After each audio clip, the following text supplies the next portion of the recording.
Please give an energetic and warm welcome to the one and only Awadh Oja sir.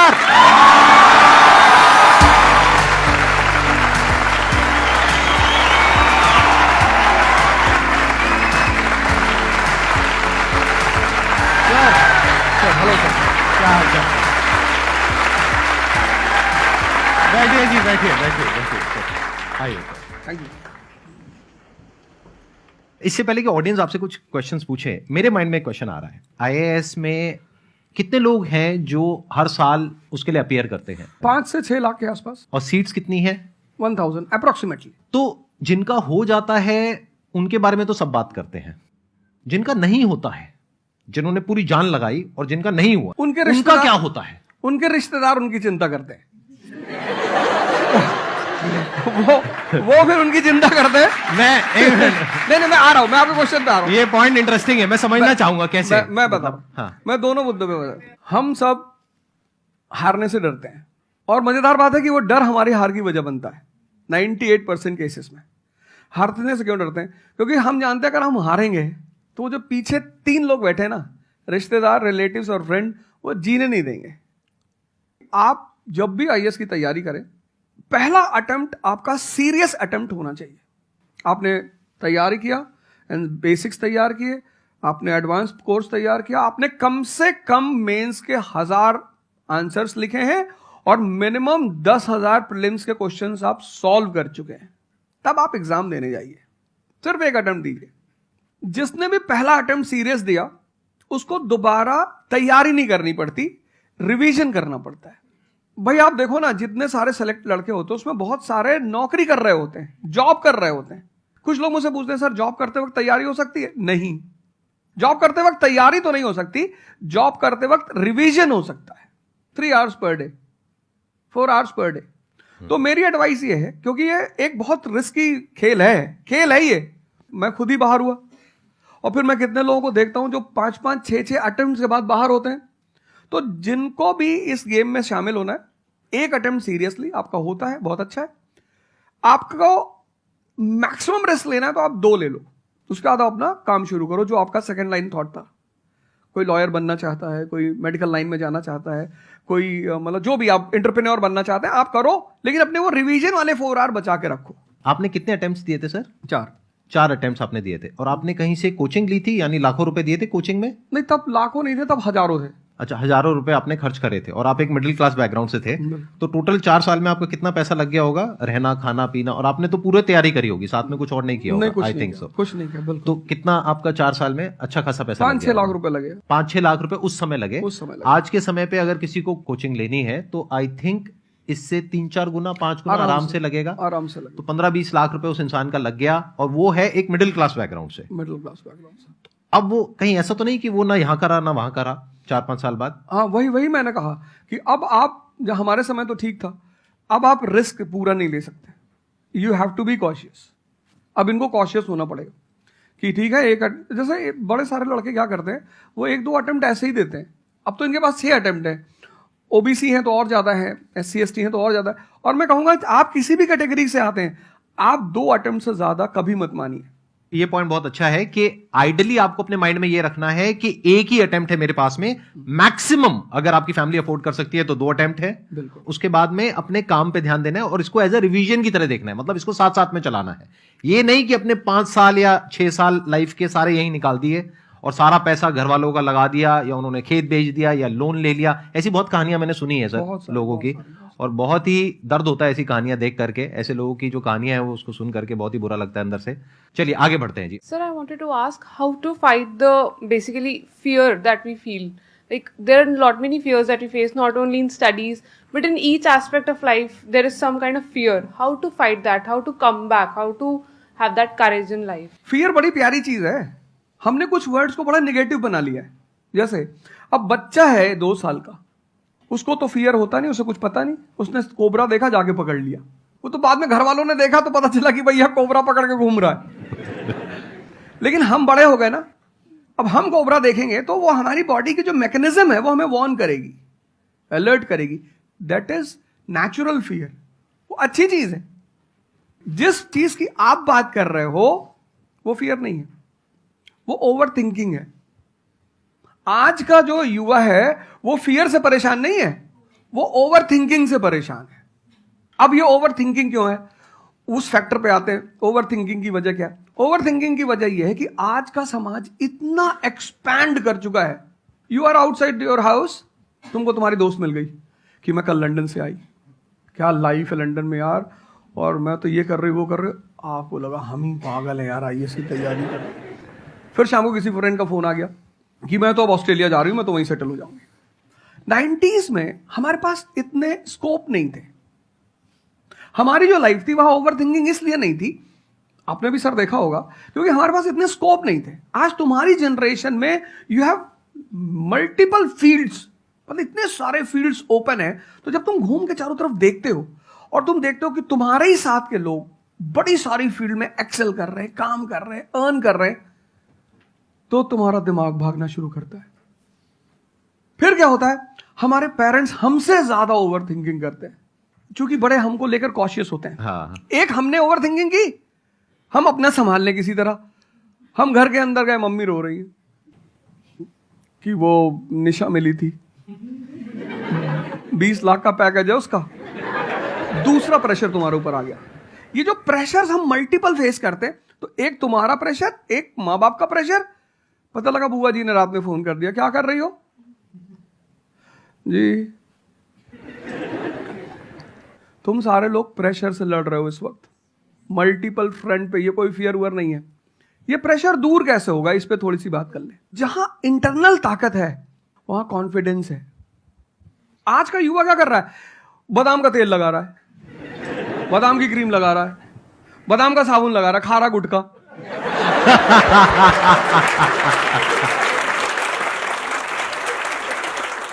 आप लोगों को चूंकि हर तरफ प्रेशर झेलना है, तो प्रेशर झेलने का सबसे अच्छा तरीका होता है इंटरनल पावर। तभी तो मैं जहां भी जाता हूं एक चीज रिपीट करता हूं, योगा करो, ध्यान करो। ध्यान करोगे मन ताकतवर हो जाएगा। सर, आपने जैसे कि अभी बोला कि मेंटल स्टेट के लिए एक्सरसाइज करो, योगा करो।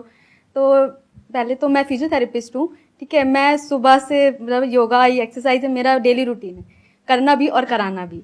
उसके बाद भी at the end of the day मैं डिप्रेस हो जाती हूँ। ये नहीं कि मन नहीं लगता, इस चीज़ में ही मन लगता है, फैमिली से भी पूरा मन लगता है, ठीक है। उसके बाद भी end of the day depress हो जाती हूँ।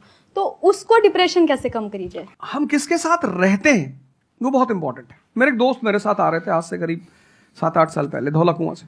रात का टाइम था और हम दोनों, मैं गाड़ी चला रहा था, हम इंडिया गेट के सामने से निकले तो उन्होंने मुझसे कहा कि अब हम बुढ़े हो गए हैं। मैंने गाड़ी रोकी, मैंने कहा उतरो। तो उन्होंने कहा कि क्या हुआ? मैंने कहा उतरो, तो उतरो जरा। उतर गए, मैंने दरवाजा बंद करो, चले गए।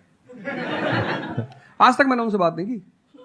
वो मुझसे पूछते हैं आज, अब तो खैर बात ही नहीं होती, पर वो बहुत उन्होंने कोशिश की कि अवध क्या हुआ, तुम दिन भर अपने आप को मोटिवेट करती हो, काम करती हो, जब तुम वापस घर में आती हो, अपने समाज में जाती हो, तो सब तुम्हारे मेंटल स्टेटस का थोड़ी है, वो तुम्हारी सारी ऊर्जा को खींच लेते हैं। इसीलिए तो माँ बाप हमारी संगत पे बड़ा ध्यान देते हैं। तुम्हें लगता होगा कि माँ बाप कितने बदमाश हैं, माँ बाप भगवान हैं। उनका एक्सपीरियंस तुम अपने दोस्तों को लेके जाया करो उनके सामने। कोई अल्ट्रासाउंड क्या करेगा जितना माँ बाप करते हैं, कोई स्कैनर क्या करेगा, सही बात है, देख के कोई 2 फोटो मिनट कैमरा में क्या फोटो खींचेगी, देख के बता देते हैं। बहुत बहुत दुष्ट है ये, इसकी आंख के नीचे देखो यहाँ निशान है, बहुत दुष्ट है ये। और वो लॉजिक भी बड़ी अच्छी सी देते हैं, कोई कुछ भी देते हैं लेकिन बड़ा अच्छा सा लॉजिक देते हैं। तो ये हमारे साथ होता है। इसलिए हमें पहले गुरुकुल भेजा जाता था, और आज की हमारी सोसाइटी इसको सिर्फ नेगेटिव दिखाई पड़ रहा है। मैं अभी अब घर गया था, हमसे लोग कह रहे भैया 24 का चुनाव लड़ोगे? मैंने कहा यार पॉलिटिकल पार्टियां कह रही कि तुम सीधे प्रधानमंत्री बन जाओ। अननेसेसरी परेशान किए हुए, अननेसेसरी दूसरों से मत। और ये एक जगह का नहीं है, ये यूनिवर्सल हो चुका है। तुमने कह दिया कि मैं आईएएस की तैयारी कर रही हूं, अरे नहीं होता किसी का। तिवारी जी की लड़की दी थी, 2 साल बाद पागल हो गई। तुम इतने डिप्रेस समाज में रह रहे हो। वो तो महेश्वरी जी जैसे लोग हैं जिन्होंने बहुत लोगों को जिंदा कर रखा है। Thank you sir. जब आपको कोई सहारा नहीं होता, आपने टाइप किया संदीप महेश्वरी, एक वीडियो आ गया, आप रिलैक्स हो गए। जब आप इन्हें सुनते हो तो आपका टेम्परेचर हाई होता है। तो एक ही आदमी को आप सुनते हो ना जिससे टेम्परेचर हाई हुआ, हमको सुन लिया कुछ ज्यादा ही हाई हो गया। लेकिन 2 लोगों को छोड़ दो, 3 लोगों को छोड़ दो, 4 लोगों को, ऐसे 10-12 लोग हिंदुस्तान में है, पॉपुलेशन 1 बिलियन 50 करोड़। तो तुम 10 लोगों को सुनो और बाकी जो तुम्हारे साथ 500 जुड़े हैं वो तुम्हें तो नीचे ही ले जा रहे हैं। इससे बचो, अपनी सर्कल को थोड़ा सा रिजर्व करो। तुम किससे बात करते हो, कौन सा लिटरेचर पढ़ते हो, लिटरेचर पर ध्यान दो। जैसे मैं रश्मिरथ पढ़ता रहता हूं, खाली हुआ, प्रसादों के कनकाब शिखर होते कबूतरों के ही घर। ये जो बड़े बड़े मकान हैं, कभी किसी बाज को यहां रहते हुए देखा? कबूतर रहते हैं। क्या लाइन है, प्रसादों के कनकाब शिखर, कितने मतलब महलों के जो बड़े बड़े शिखर, उसमें सिर्फ कबूतर रहते हैं। प्रसादों के कनकाब शिखर होते कबूतरों के ही घर, महलों में गरुड़ न रहता है, कंचन पर कभी न सोता। कंचन मतलब सोना। लग्जरी नहीं चाहिए। तुम लोग इतनी लग्जरी चाहते हो, लग्जरी आदमी को मेंटली कमजोर बनाती है। मैं आश्रम में था, मैंने ज्यादा खाना खा लिया। मेरा एक नियम है, नो एक्सरसाइज नो फूड। मतलब अगर मैं एक्सरसाइज नहीं करूंगा तो मैं खाना नहीं खाऊंगा। वहां एक बाबा जी, वो प्रेम में उन्होंने घी पे घी डालते चले, मैंने कहा खा लो। फिर वो हुआ कि भाई यहाँ घूमेंगे, चारों तरफ जंगल है, डरा दिया इन लोगों ने। एक बार एक भालू एक आदमी की टांग काट के ले गया। अरे मैंने कहा आज कोई भालू वालू नहीं आएगा, मैं जाऊंगा। फिर मैंने 4-5 लोगों को तैयार किया अपने साथ, उनको थोड़ा मोटिवेट किया कि जंगल में घूमने से ऑक्सीजन लेवल बढ़ता है। वो लोग भी तैयार हो गए कि चलो। तो हमारे साथ एक साहब अमेरिका से आए हुए थे, वो भी वॉक करने निकले, बोले हम भी चलेंगे। मैंने कहा भाई साहब क्यों जा रहे हो? कहते हम भी चलेंगे। मैं उनका नाम नहीं लूंगा। 1 किलोमीटर के बाद उन्होंने मुझसे कहा मेरे बैग में यहाँ बहुत पेन हो रहा है। 1 किलोमीटर। तुम लोगों ने पता है अपने आप को कष्ट देना छोड़ दिया है। You are dying for luxury, you have become weak physically and mentally. थोड़ा थोड़ा सा कष्ट दो अपने आप को, थोड़ा टेम्परेचर हाई रखो, थोड़ा बड़े टेम्परेचर वालों के साथ रहो। हमने अपने आप को कष्ट, हम कौन सी नॉवेल पढ़ रहे हैं? Half girlfriend. अच्छी है, अच्छी है, अच्छी, मैं ये नहीं कह रहा हूं, मैं कुछ बोल देता हूं। अच्छी है मतलब आपने पढ़ी है।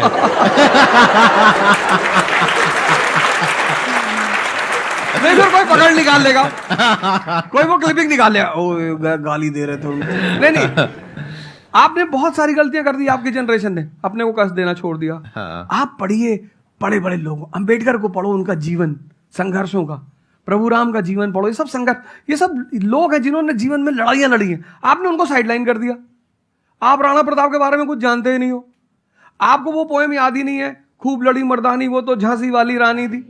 आपको तो एक चीज बता दी, twinkle twinkle how I wonder. आप वंडर किए जा रहे हो पूरी जिंदगी में। आपने कहा कि पूरे दिन मैं अपना काम करती हूँ, दैट इज फिजियोथेरेपी जो आप करते हैं, और शाम तक आते आते आपको थोड़ा सा डिप्रेस फील होता है, थोड़ा सा डाउन फील होता है, तो उसके पीछे क्या रीजन है आप बताइए।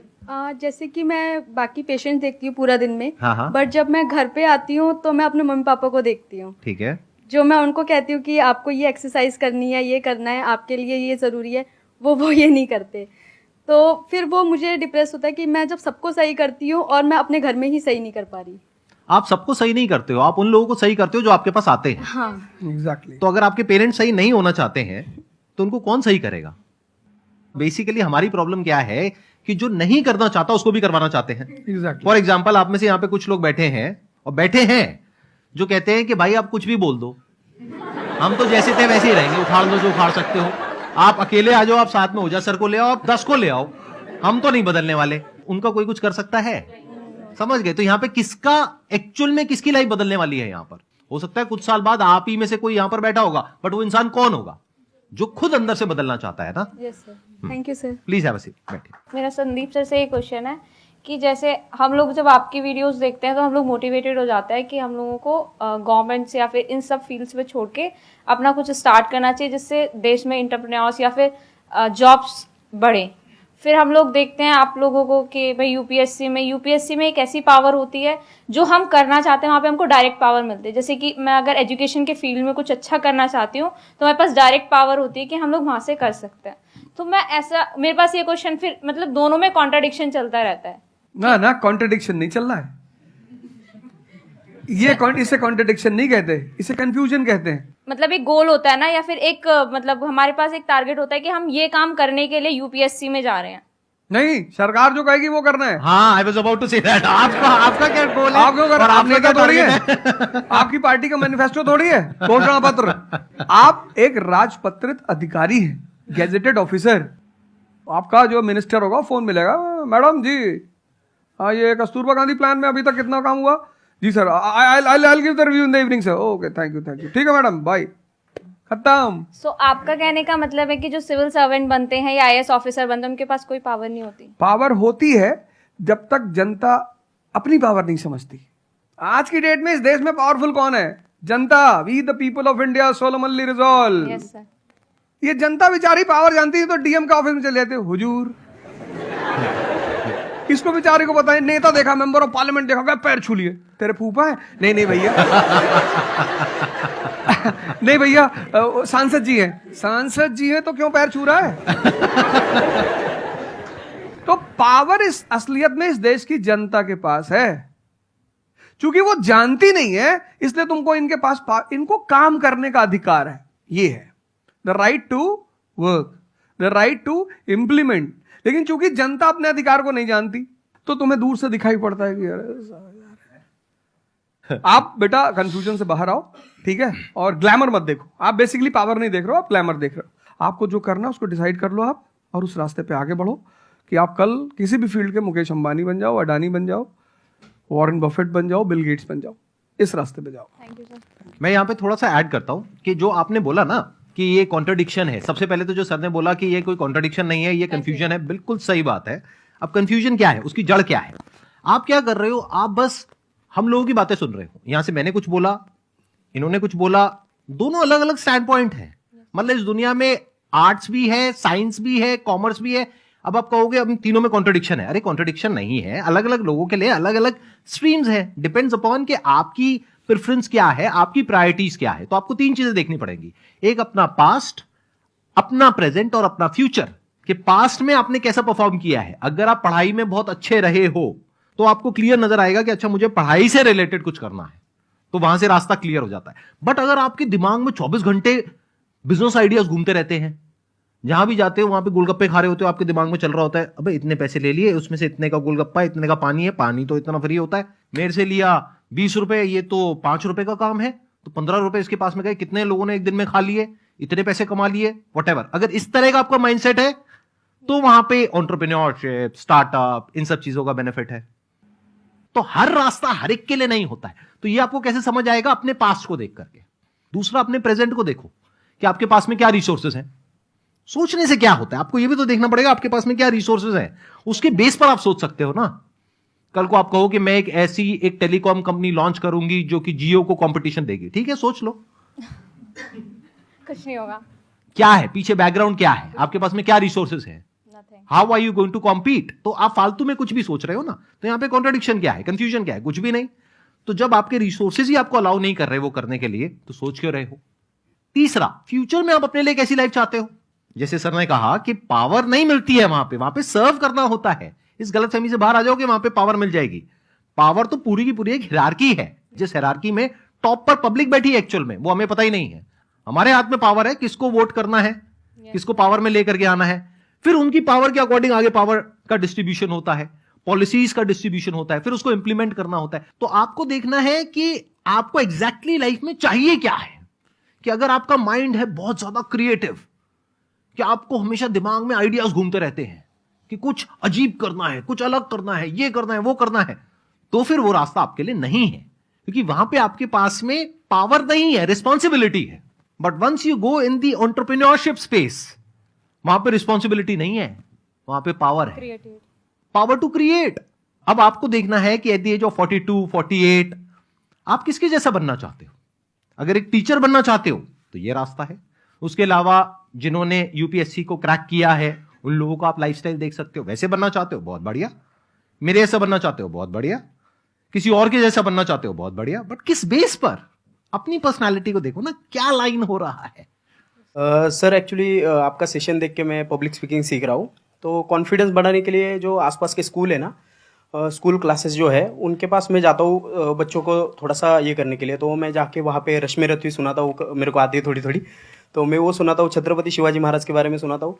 तो उन बच्चों का मैंने थोड़ा नोटिस किया, तो वो क्या कह रहे थे मुझे कि सर जो टीचर है अभी जो सिखा रहे हैं वो बस सब्जेक्ट के बारे में बताते हैं और बोरिंग तरीके से सिखाते हैं, ना कोई एक्स्ट्रा कुछ एक्टिविटी नहीं करवाते, कुछ नहीं करवाते। और जब ऐसा कोई एडिशनल गेस्ट आता है जो कुछ एडिशनल सिखाता है तो उनका माइंडसेट थोड़ा चेंज होता है कि सामने वाले टीचर से भी वो वही एक्सपेक्ट करते हैं। तो मुझे कभी कभी लगने लगा है कि मैं जाके गलत कर रहा हूँ या वो टीचर का, वो स्टूडेंट का देखने का नज़रिया बदल रहा है, तो वो वहीं से वो एक्सपेक्ट कर रहा है और उनका मन वहीं पे नहीं लग रहा है वो सब्जेक्ट में।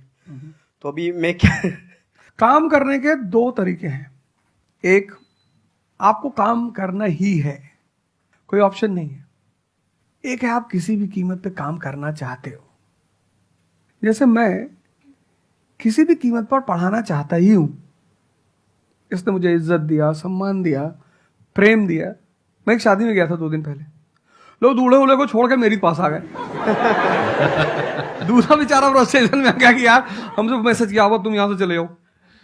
मतलब उनके भाई ने मुझे मैसेज किया, बड़े भाई ने कहा, यार तुम यहां से जाओ, शादी नहीं हो रही है।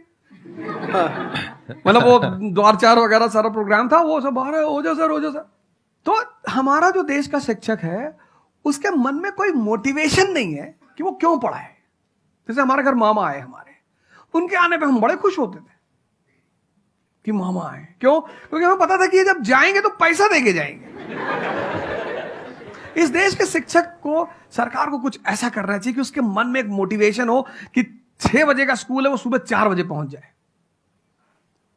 कुछ ना करे इस देश की सरकार, सिर्फ उनको वीआईपी का दर्जा दे दे। फिर आप देखना, पैसा तो कौन नहीं कमा रहा है, शिक्षक सम्मान चाहता है।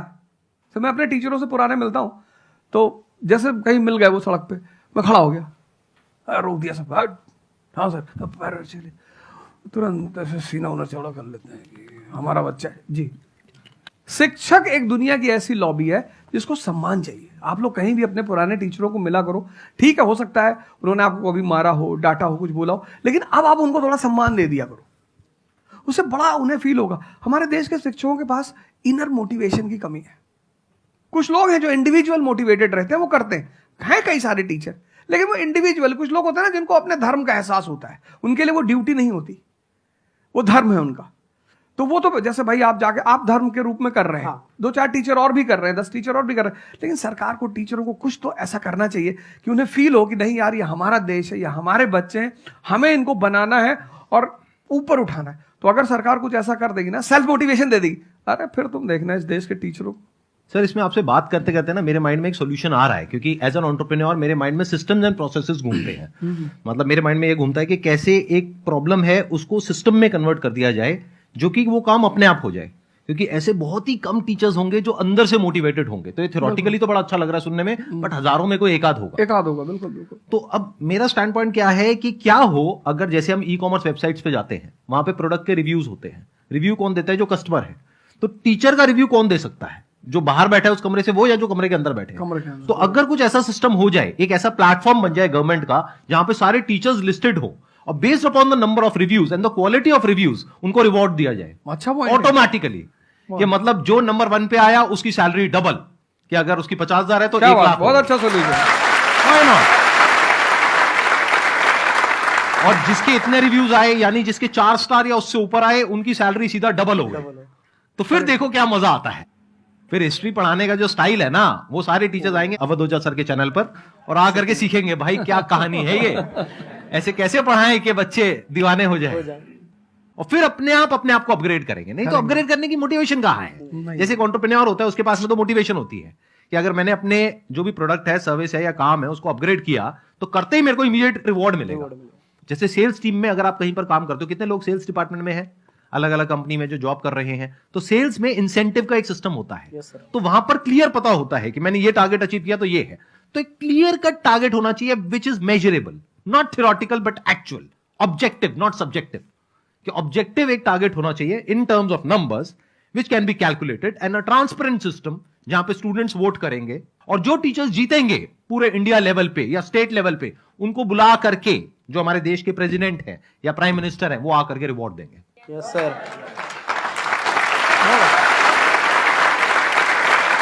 Thank you so much sir आने के लिए यहाँ पर, दिल से धन्यवाद, मुझे बड़ा अच्छा लगा आपसे बात मुझे करके। बहुत अच्छा लगा यहाँ आके। Thank you so much.